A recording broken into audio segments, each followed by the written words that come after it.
सफला एकादशी। युधिष्ठिर ने पूछा, स्वामिन, पौष मास के कृष्ण पक्ष गुज महा के लिए मार्गशीर्ष में जो एकादशी होती है, उसका क्या नाम है, उसकी क्या विधि है तथा उसमें किस देवता की पूजा की जाती है, यह बताइए। भगवान श्री कृष्ण कहते हैं, राजेंद्र, बड़ी बड़ी दक्षिणा वाले यज्ञों से भी मुझे उतना संतोष नहीं होता जितना एकादशी व्रत के अनुष्ठान से होता है। पौष मास के कृष्ण पक्ष में सफला नाम की एकादशी होती है। उस दिन विधिपूर्वक भगवान नारायण की पूजा करनी चाहिए।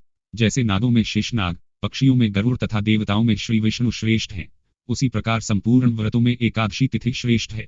राजन, सफला एकादशी को नाम मंत्रों का उच्चारण करके नारियल के फल, सुपारी, बिज औरा तथा जमीरा, नींबू, अनार, सुंदर आंवला, लौंग, बेर तथा विशेषत आम के फलों और धूप दीप से श्रीहरि का पूजन करे।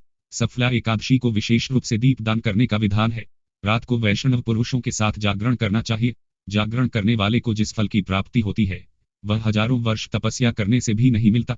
नृपश्रेष्ठ, अब सफला एकादशी की शुभकारिणी कथा सुनो। चंपावती नाम से विख्यात एक पुरी है, जो कभी राजा माहिष्मत की राजधानी थी। राजर्षि माहिष्मत के 5 पुत्र थे। उनमें जो ज्येष्ठ था, वह सदा पापकर्म में ही लगा रहता था, परस्त्रीगामी और वैश्यासक्त था। उसने पिता के धन को पापकर्म में ही खर्च किया। वह सदा दुराचार परायण तथा वैष्णवों और देवताओं की निंदा किया करता था।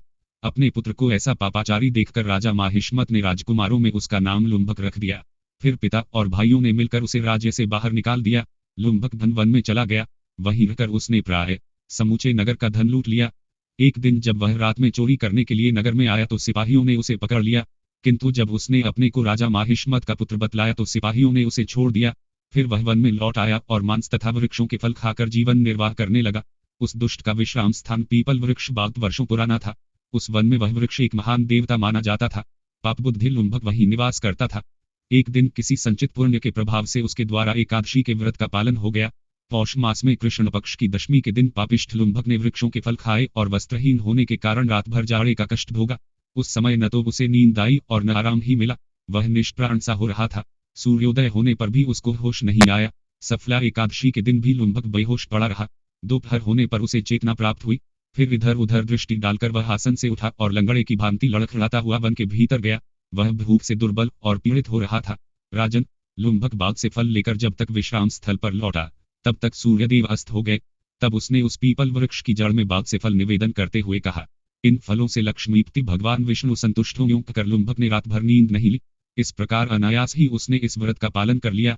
उस समय सहसा आकाशवाणी हुई, राजकुमार, तुम सफला एकादशी के प्रसाद से राज्य और पुत्र प्राप्त करोगे। बात अच्छा कहकर उसने वह वरदान स्वीकार किया। इसके बाद उसका रूप दिव्य हो गया। तब से उसकी उत्तम बुद्धि भगवान विष्णु के भजन में लग गई। दिव्याभूषणों से सुशोभित होकर उसने निष्कंटक राज्य प्राप्त किया और 15 वर्षों तक वह उसका संचालन करता रहा। उसको मनोज्ञ नामक पुत्र उत्पन्न हुआ। जब वह बड़ा हुआ, तब लुम्भक ने तुरंत ही राज्य की ममता छोड़कर उसे पुत्र को सौंप दिया और वह स्वयं भगवान श्री कृष्ण के समीप चला गया, जहां जाकर मनुष्य कभी शोक में नहीं पड़ता। राजन, इस प्रकार जो सफला एकादशी का उत्तम व्रत करता है, वह इस लोक में सुख भोग कर मरने के पश्चात मोक्ष को प्राप्त होता है।